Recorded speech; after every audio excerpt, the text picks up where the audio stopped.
నేటి పునీతులు పునీత Pope Gregory గారు.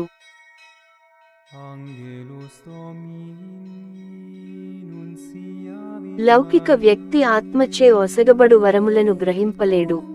ఆధ్యాత్మిక వ్యక్తి అన్నిటి విలువలను నిర్ణయింపగలడు. మంగళవారం, సెప్టెంబర్ 3, 2024. మొదటి పఠనం పునీత చిన్నప్ప గారు కొరింథీయులకు వ్రాసిన మొదటి లేఖ 2వ అధ్యాయం 10 నుండి 16 వచనాలు.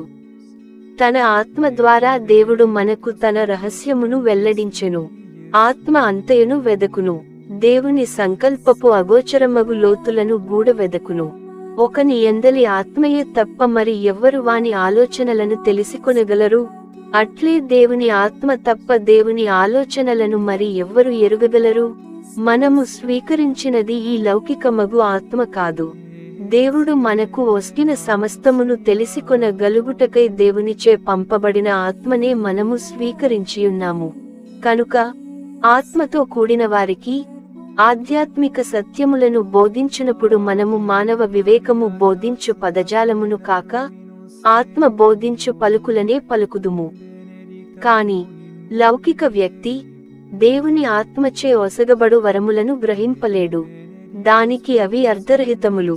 నిజముగా అతడు వానిని అవగాహనము చేసుకొనలేడు. ఏలయన దాని విలువ ఆత్మానుభవము చేతనే వివేచింప వీలగును. ఆధ్యాత్మిక వ్యక్తి అన్నిటి విలువలను నిర్ణయింపగలడు. కాని ఎవరును దానిపై తీర్పు చెప్పలేరు. పరిశుద్ధ గ్రంథము చెప్పుచున్నట్లుగా, దేవుని బుద్ధి ఎవనికి ఎరుక? ఆయనకు ఎవరు బోధింపగలరు? కాని మనకు మాత్రము క్రీస్తు మనస్తత్వము కలిగి ఉన్నది. ఇది ప్రభువు వాక్కు.